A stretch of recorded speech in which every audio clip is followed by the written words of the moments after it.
Oggi in modo particolare, e questo è anche l'intento della Commissione, non è un semplice ricordare. Io credo che dobbiamo fare uno sforzo ed arrivare a dire che occorre apprendere prima di tutto per poi testimoniare, perché l'importanza a questo punto diventa proprio la testimonianza, e la testimonianza deve essere oramai affidata a quelle che sono le giovani generazioni, per cui io credo che noi abbiamo l'importante e imprescindibile compito, soprattutto politico, di non nascondere i fatti che sono accaduti. Primo, per fare in modo che la gravità sia una presa di coscienza di quello che è accaduto, perché è un peso che tutti ci portiamo sulle spalle. Se noi riusciremo a far capire questo ai giovani, allora ecco che così loro potranno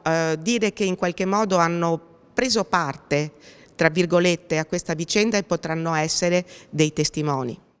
Abbiamo inventato un modulo che secondo noi è il miglior modulo che ci possa essere, poi per carità sempre ovviamente migliorabile, ma invece che portare la gente magari in questi luoghi come viene fatto da tante altre parti d'Italia, con un volo dove poi sbarcano, vanno al campo, tornano indietro eccetera, e praticamente in un giorno e mezzo al massimo hanno già risolto tutto il problema, noi facciamo un viaggio prolungato in corriera, dove la corriera è un'aula viaggiante e dove si continua a insegnare dalle 8 della mattina alle 8 di sera, quindi molto faticoso per gli insegnanti e anche per i ragazzi, e perché riteniamo che appunto non serva andare a vedere questi posti per provocare emozione, perché l'emozione come viene poi anche va via, ma serve creare consapevolezza, quindi per prima cosa devono essere istruiti su cosa è successo allora e cosa stanno andando a vedere.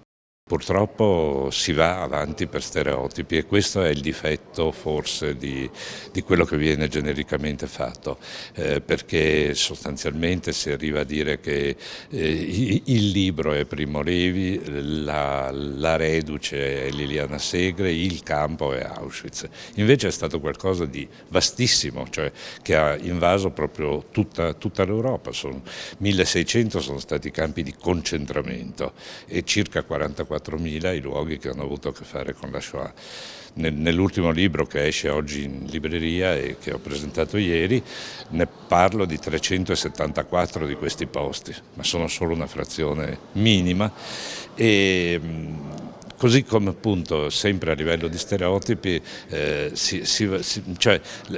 oggi purtroppo abbiamo una comunicazione troppo veloce, troppo fatta di immagini, troppo fatta di parole brevissime e quindi non si riesce a comunicare invece quello che è necessario comunicare e si va avanti per flash di questo tipo. Lala Lubelska era mia mamma, ebrea, polacca. La mamma di Lala era bielorussa, il papà era ungherese, quindi è una famiglia molto strana la mia. E l'ultima dei figli, dei coniugi Lubelski, si è trovata a 13 anni chiusa nel ghetto di Lodz, quando ovviamente la Germania ha invaso la Polonia. È entrata nel ghetto di Lodz, ne è uscita, ripeto, a 13 anni per poi peregrinare per vari campi di concentramento. Quindi è entrata ad Auschwitz, uscita da Auschwitz è andata a Flossenbürg, vicino dove ha incontrato mio padre, Giancarlo Cicogna. È sopravvissuta Lala Lubelska all'orrore dello sterminio. All'orrore dello sterminio con le due sorelle gemelle fra di loro. Che ecco, mentre Lala si era innamorata di questo giovane sottufficiale italiano, Giancarlo Cicogna, mio padre, le sorelle sono poi riuscite ad arrivare tramite peregrinazioni molto strane, molto difficili, sono arrivati in Palestina, come era allora, Israele come è ora. Una nota, una delle due gemelle è morta all'età di 95 anni l'anno scorso, quindi ahimè è venuto a mancare l'ultimo ricordo reale della famiglia Lubelski. La nonna ha fatto nel corso degli ultimi anni della sua vita una grandissima opera di testimonianza nei confronti delle scuole e dei ragazzi. Perché? Perché riteneva che i ragazzi fossero i suoi interlocutori migliori. Probabilmente mettere nelle mani dei giovani quello che era successo e far vedere loro che quello che pensavano astratto fosse in realtà un volto concreto poteva aiutarli a costruire un mondo migliore.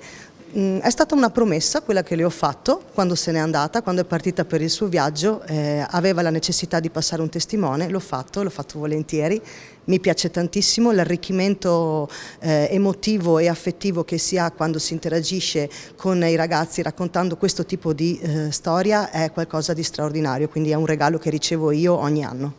La Shoah è stata una schiavitù, ma la nonna qualunque discorso iniziasse riguardante la sua vita lo iniziava così: ti racconto la mia storia purché il tema sia la bellezza della vita, e quindi abbiamo bisogno di questo messaggio, o meglio questo messaggio è la mia promessa di onorare.